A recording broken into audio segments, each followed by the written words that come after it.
Andrew. Elisa Pratt, Brewer Pratt Solutions here. How are you? I'm very good. Oh, do I have to say Andrew Chamberlain elevated I here? don't know. You have a lot of letters after your name now, and I'm just going to say it's a little annoying.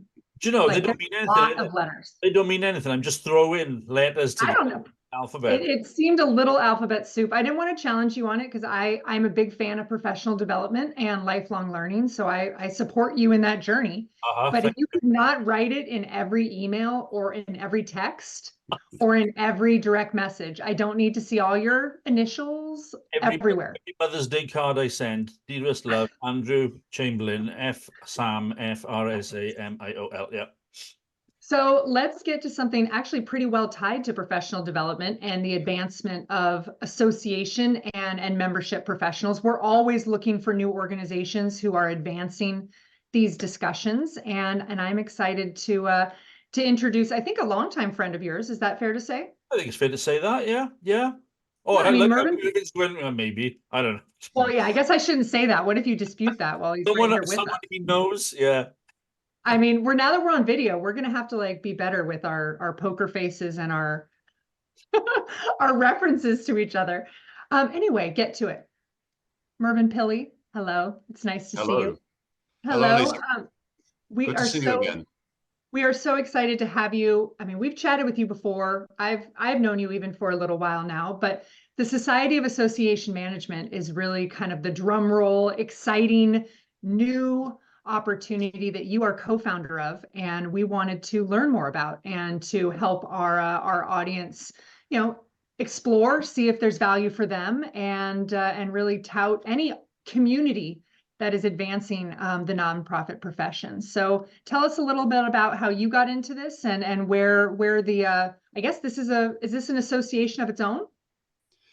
It is. It is, Elisa. Yes, it's something, I suppose you could argue it's, for me, it's a bit of a legacy project. So as I reach that end of my, well, gosh, this is going very melodramatic. As I reach the walking into the sunset, the end of my working career, No, I'm no. afraid so. Yes, I'm a bit older than I look on the screen. Well, actually, no, on the screen, I look a lot older than I actually am. I think very grey and white compared with my real life.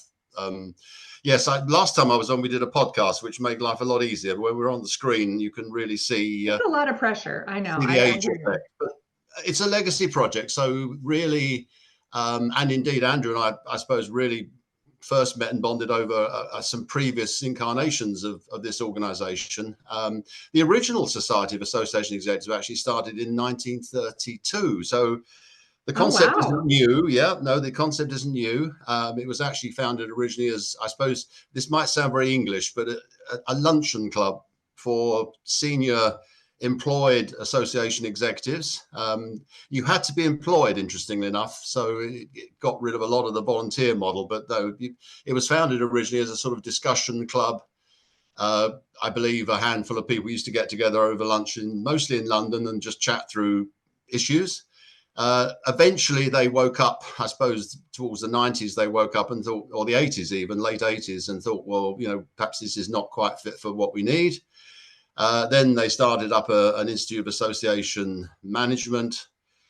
Andrew got involved at some point in time and created something called the Institute of Association Leadership, which was the next stage up from that. And then perhaps Andrew could go into a little issue around what happened there, but let's move on. Yeah, I think he signed an NDA. I think he signed an NDA. I think he probably has. Yeah. So we moved on. And then there was a group of us. So again, I don't want to use the word senior citizens, but a lot of us who'd been in the sector for a while, about 10 of us, 8 of us who'd been around running associations, involved in associations for quite a while. And I said, look, is there a hope that we could actually get something running in the UK, an association for association managers? Because I just Yeah, felt, what's missing? I mean, what gap are you trying to fill? What's the well, need that you believe yeah, exists? it was the original intention for me, the big gap, and I used to do this when I was actually involved in one of the earlier versions. I think the gap for me is career progression. I always, again in the UK, really held out that membership management should be a profession in its own right. A lot of people, certainly in the UK, possibly in other countries as well, have fallen into association management from other careers, other sectors, other professions.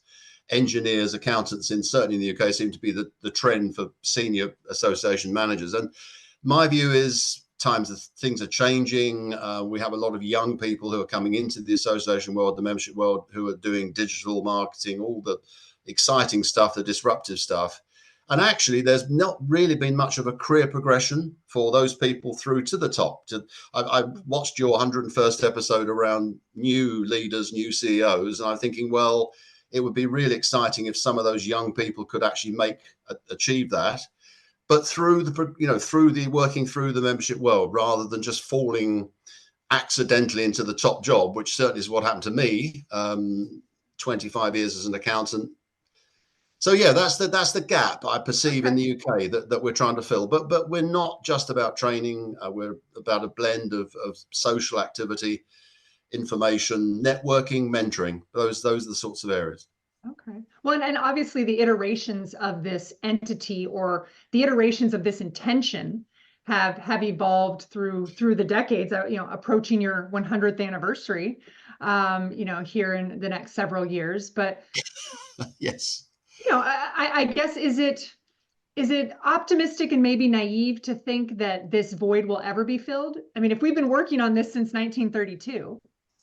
It's a challenging time as well. Of course, there's as well. We're trying to launch something in a time when it's very difficult at the moment. Marketing, in terms of market membership, as we all know, membership itself is quite a hard sell in these economic times.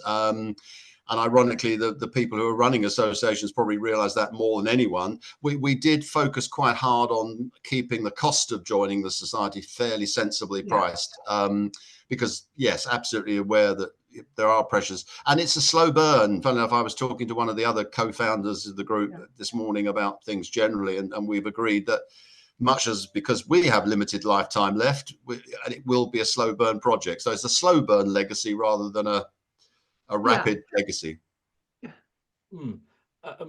Okay. I was gonna. I've left-sided Andrew very quickly there. No. It's not the first time I've heard conversations about legacy projects and slow burns, and I understand completely. The nature of the environment in which we're working in. It doesn't always move particularly quickly. Well, we're not known for being, particularly agile unless circumstances demand it. And I think I would argue, however, that in my opinion, this is giving an answer to your question, Lisa, about is it naive? I actually think circumstances in the UK demand an agile and more rapid response. I think it's really important. I think the listeners in the US, for example, and in Canada. Tell me what we're talking about. Like, pull back the curtain. Tell me what's really happening. Well, you guys, Mervyn quite rightly, is talking about, the professional an opportunity for professional progression, recognition of the profession of association management. We don't have that in the same way in the UK that you guys do with the certificate of certified association executive in the US. You have a recognized progression model. And I think in the States and in Canada and now in Australia, they're doing it as well. I think there's a more ready acceptance that this is a profession that we are in, and that we're not just bumbling about trying to make things up as we. Well, I mean, actually, that's not true. Sometimes I think we are, but I think so. For me, I think the slow burn argument. I actually think, given the nature and this goes back to what we discussed in our 100th episode, at least, about where I think associations sit in a sort of civic context. I actually think that there should be a greater sense of urgency around, in our context, Mervyn, in a British context, around sort of generating around this profession. I don't know if I can just fill a little bit of history in there as well, Lisa, about CAE, because we did experiment with CAE at one point in time back in probably around the late 80s. We was attempted to bring CAE into the UK. So I remember there was a pilot project which was run by a good mentor of mine, a chap called Mark Boliat, who at the time had run some very large UK-based professional bodies, and I think he must have had direct contact with society at the time around trying to bring the CAE into the UK. But I think a pilot scheme was operated with two of the biggest professional bodies in the UK, and I think we managed to achieve 3 certified CAEs in the UK at the time. I think the legal issues slightly made it harder, obviously, because obviously legal focus in the UK in terms of the CAE exam and the modules that didn't quite fit. Yeah, I mean, a bit like Andrew, when I said slow burn, apologies, that's difficult. It's very difficult looking at that when you're my age and difficult when you're looking at it from an earlier age. I'm absolutely I think it's critically important that we professionalize the people running our membership bodies, because yes, as you've highlighted on so many of your podcasts, membership is important. To me, it's a very important part of everything to do with the economy, all the aspects of the country. And for that reason, it's important that the people who run the organizations understand what they're doing. And I've always thought, because I said membership profession should be a profession in its own right, there are, I think, unique things about it that are different to general management, general leadership principles. And that's the critical thing. I think that's the gap. Actually, another gap, Lisa, when you mentioned about gaps, that's another potential gap that we don't necessarily fill in some of the traditional training routes. I think. Sorry, I was just going to say, I think also we still, as a sector in the UK, I think we still suffer from the hangover of the days where, I've done it so I can run it. And actually that's not even people falling into the industry. That's people coming from a completely different sector on purpose, going into, an environment that is arguably completely alien to them in the sense of what leading and managing an association is. Well, and obviously my time with and consultation to the Institute of Association Leadership, I hope demonstrates my support and my belief in this type of entity and what it offers. I would encourage everyone to go and visit the Society of Association Management website, if for nothing else, to experience how a membership is being presented, being sold. I love your member benefits. I love that all of those pieces, there's a value proposition, 8 times over here. You tell me exactly what I'm going to be getting in return, in dollars, in time, in percentage discounts. I thought that was great. And so I'm a big fan of this. I want this to succeed. What this conversation has really opened my kind of curiosity up to is the dynamic of a seasoned, experienced board or an seasoned, experienced association executive, as you've said, almost on their way into the sunset, trying to build an organization for the future, for an audience that is not themselves. You're right. That's a very valid point. In fact, I was almost the first thing we said when we sat around the table. We said, yes, clearly we are not the future. We need to get some younger people in. We have asked Andrew to get involved, so that's achieving a bit of a younger aspect to the group. But seriously, I mean, I would love to, the sort of person, I'll give you a little bit of profile of the sort of person I would love to attract. When I was running an association management company a few years ago, I did employ a 19-year-old young lady, very good, very competent, a bit of a left ball, left curve thing, because she had literally very little experience of anything really. And I just picked up this vibe and this knowledge and understanding of things, employed her on the digital marketing side. And yeah, really, she's moved up very quickly in the sector. She's already, I think, moved up to the next stage. She's working now for one of the biggest engineering professional bodies in the UK. She is she's now, I suppose, 24. She is the sort of age group and the sort of person, because I remember saying to her, I was obviously trying to mentor her, and I was saying, look, one day, hopefully, Ellie, you'll be able to get to the top and run up. One day, I hope you'll become the chief executive of a professional body. She's the type of person we really need. And then I look at my 5,000 LinkedIn membership contacts, of which, yeah, it is about 5. And you just can see young faces, different types of work. I think it very much, and really interesting, because AI clearly is a good example of where those of us who did fall into the sector, came into the sector from another background, another profession, another career, may not have any idea how best to use the technologies, the changes that are coming in the sector, which, if nothing else, and I know we're sharing that with a lot of other organizations who are focusing on AI. I was looking at something yesterday, yet another AI topic seminar from the Chartered Management Institute, which is another UK professional body. So clearly that's feeding very quickly. And so we haven't got the time, actually. So certainly, if nothing else, we've got to move quickly. So perhaps that slow burn issue is more to do with us at our age group rather than the need, which is the younger people coming through. Well, I'm emboldened to hear that you and those founders and those who brought Sam to life acknowledge that you're not the audience. And I think there are a lot of leadership bodies, whether thinking about associations as a whole or working on one association as a board of directors or a senior leadership team, who may not have been yet willing to acknowledge that they are more part of the past than they are part of the future. That's a hard acknowledgement. And it's something that takes humility. It's something that takes a willingness to give back and give to the future. But I also heard you say, as you explained the anecdote around this young woman that you helped introduce to associations, that all you have to have is the interest. The training, the experience can be given. Association excellence can be taught. I mean, membership to me is exciting. I mean, the whole, I've had membership passion for over 50 years. I started very young, very, very young. In fact, that was a story. I don't think I've ever mentioned the story, and I may have mentioned on the previous podcast, just where I had to express interest in what my father was doing, and he was joining a particular organization when I was the age of 10. So yeah, I've had a long-term interest, but it's a passion for me, and I appreciate it's not a passion for everybody. I think membership is exciting. The solutions it can bring to problems and challenges is exciting.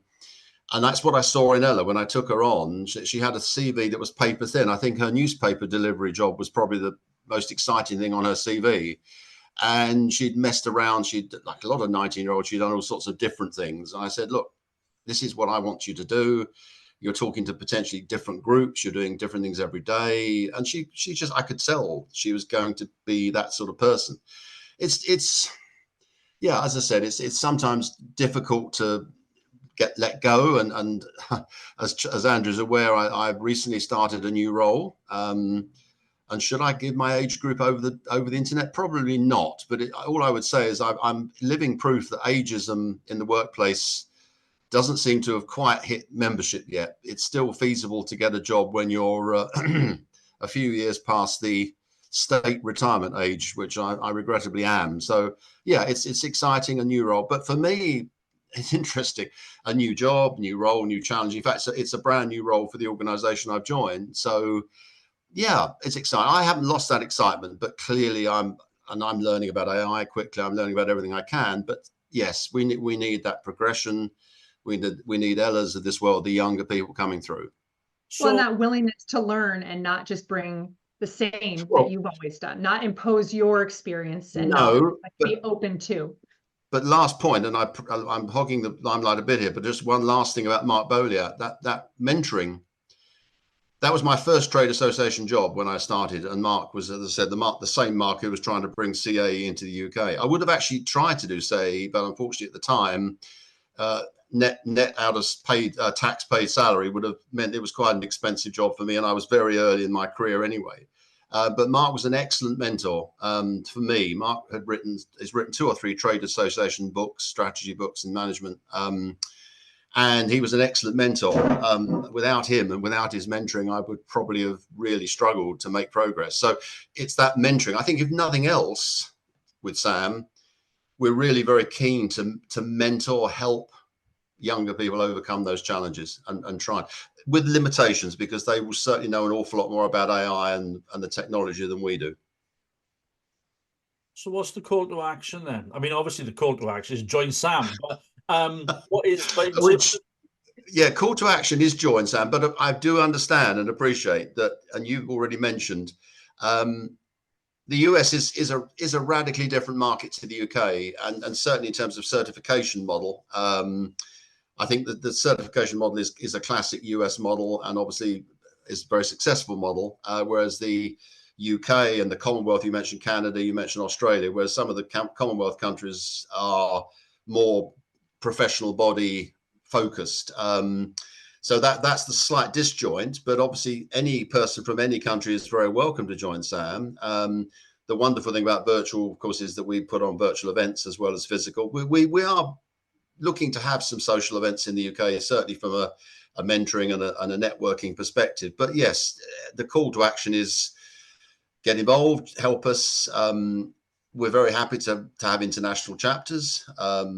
But again, we're understanding that model may not replicate quickly and readily in the UK, in the US. But certainly, I mean, yes, Elisa, you mentioned your involvement with IL, which, yeah, that's always appreciated and always helped. And it does give an interesting extra layer for us, because obviously a lot of the UK organisations are quite small. So there are limitations in experiences and understanding, whereas obviously with a much bigger potential market, there's many more opportunities out there, and many more examples is the word I was looking for.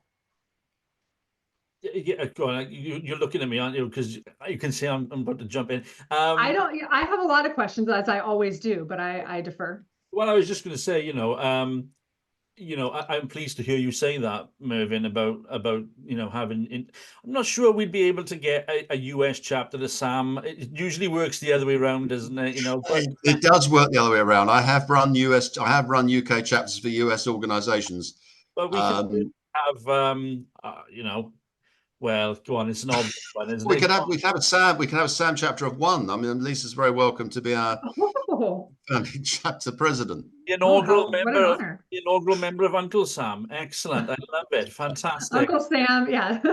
But I think, what I was going to say seriously, though, sorry, what I was going to say seriously is that I'm pleased to hear you talk about the international perspective, because I think one of the reasons that our podcast has got longevity and has lasted, is that we bring different perspectives to the table that we're not always exposed to, in a domestic context. And I think it's invaluable to have a global network, so that you can share knowledge, resources, experiences, solutions on a scale that, and as you rightly said, that previously 10 years ago would have been 5 years ago we'd have been scratching our heads saying, how are we going to do it effectively? But now it's almost, in my opinion, it's almost inexcusable not to have a global reach. And as you say, now Elisa is our first international member. That's brilliant. I love it.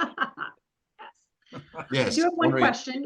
We've talked about the history of certifications and designations, and you've come back to a couple times how distinct and unique the UK membership environment is. Does this mean that SAM is never going to look into this, or is that on? No, it's still a possibility. I mean, look, having said about the fact that the market is traditionally very focused around certifications, is focused primarily around US. Having said that, I've seen certifications work in the UK. Ultimately, I think it's about recognition anyway. It's about who recognises funnily enough, the letters after the name that you were referring to earlier with Andrew. Unfortunately, I've got a few more. Don't look at my LinkedIn profile, please. But it is about recognition of a certification, and it's the need of the people who are. I think the other thing that, if nothing else, with SAM, is getting some of that recognition from recruiters, for example, from people who actually accept and understand what that qualification means. The US version that I was running when my previous role was in energy was the certification that was a US certification. That was quite popular in the UK, because actually the clients of the companies saying, we recognize that certification. We want your staff to get it. And for that reason, I would have loved to have created a CA in the UK, a version of it. I found out I had lunch with Michael Anderson, who ran the Canadian Society of Association Executives, to see if we could do the Canadian model when the CA didn't work. I did approach a few people on the CA SAE board when I did belong to the CA SAE rather for a while. Didn't get a lot of take up. I think because the market was perceived as probably just too small, and also because of the failed initiative. The market is still there. This is a difficult time, I think, just getting people to commit to spending and the training. But it's chicken and egg. We get the recognition for the certification or for the qualification. There's interesting dichotomy between, I know that some, and Andrew's a powerful advocate for training and for programs. The original founding group of SAM were very low key on that subject. And I think it was me who was pushing the progression and the career and the training. But I think we have got to go down that route fairly soon, because we're not going to get that recognition for people. They're not going to get, and if they don't have an existing qualification, which some of us do already have from another sector, you know, that without that standalone qualification, they're not going to get the recognition. So there is a hope that we're going to have a certification at some point soon. Well, how soon? Yeah, it's an important, I don't want to put you on the spot to make any guarantees or promises. So I appreciate that look ahead. I think it's also important to remember that certifications are about earning the respect within your profession and from outside your profession. Yes. So that dichotomy requires not only the marketing with your external stakeholders and then your ultimate internal customers. But again, I'm rooting for Sam. I'm excited to see it. I think a lot of these things that you're struggling with, that you're embracing, that are part of starting a new organization. Every membership organization can learn from these experiences. You know, when to offer training and education, what your non-dues revenue streams are going to be, how much can you rely on discount programs for your member, you know, for your return on investment. It's not new to me. I started a professional body in the UK about 7 year ago, 8 years ago. I've had two experiences of starting something up from scratch. Yeah. A membership organization, one trade association, one professional body, and very similar things. In fact, we're still, even now, the professional body is still discussing setting up some training for its training programs that I would have thought would have happened long before now. So yeah, that's grown, and the membership numbers have grown quite rapidly. And that is a global organization, but that is a global organization based on the UK model. But then it's insurance based rather than, it's heavily focused around a particular sector that's very insurance driven in the UK. But no, I see plenty of potential globally, but I fully understand that it's back to what I said around the Canadian and the Commonwealth model as opposed to the traditional. But I would be willingly engaged with any external organization. I mean, I'd still be happy to have another discussion with the society, to be honest, around at some point trying to get the CAE back in the UK. But it's, as I said, I can ultimately see that's only going to be overdriven by the numbers. Yeah, we'll pause that one. I'm going to cut that. Should we call Michelle right now? I'm going to cut that out of this recording, actually. Okay, right. Because selling to the opposition is not, working collaboratively with others. Opposition, collaborators, not opposition. There's competition, and this is something you can extrapolate out to the larger membership environment. There is competition. If you think your association is the only one trying to reach those professionals or those individuals in that sector, you are sadly mistaken. There are commercial already. There are commercial alternatives out there, Elise. I haven't mentioned them specifically. Andrew knows who they are, but there are 2 or 3. That's an interesting quick sideline on that. Early on, there were 2 quite dominant networks in the UK that looked to, mainly backed by suppliers, to be honest, the web developers, the CRM system developers, and they have been very successful. But literally on the back of the suppliers. So they did a lot of webinars in the pandemic. Yeah. They were all very much driven by, buy our solution. This is our community solution. The bad news was it was probably £10,000 to £20,000 to build the solution when most organizations were really struggling to find that sort of budget. I had strong hopes that they would be supporters of the process involved, but reality is that for them is, because it's all commercial, it's all sponsorship. We haven't taken I'm not going to use the word king shilling because that's a very UK focused phrase, but we have not at the moment entertained any particular time with any supplier. I've had some early discussions with some very niche one man, one woman band suppliers, as opposed to the very big suppliers, to talk if they are interested, because again, the market for them is very limited if they want to work in the sector. But yeah, it's just, there are always going to be people who want to do the same thing as you do, but on a commercial basis rather than not for profit. Yeah. Well, we are excited to see where the Society of Association Management, Sam, I'll start the Uncle Sam Club over here. We're excited to see where it goes. And Mervyn, we want to thank you for your contribution to this profession, to all you've done over the years to advance membership organizations in every size, shape, and form. You have left a legacy, and we are excited to see what becomes of Sam. I just also congratulate you on what is rather an impressive bar in your office. I'm seeing gin and what? Oh, you're right. No, this is, well, you're right. There is a drinks tray behind me that I have to say that's never touched during the working day, of course. Yeah, no, likewise, mine either. No, that's for brainstorming sessions, and that's it. Yeah. No, this is called for cooking sessions, because actually I'm very well situated in the biggest occupied space I can work in the house, which is actually in my kitchen at the moment. So unlike your very elegant bookcase at the back there, Lisa, and Andrew's slightly less restricted bookcase. Yeah, he has a few books. They're right here. Yeah, a few books. Yes. Oh, the fun of video, yes. I know. But thank you so much for being with us, Mervyn. We're excited to see what becomes of Sam. We so thank you for your time and your experience and your insights. And until next time, put your members and your mission.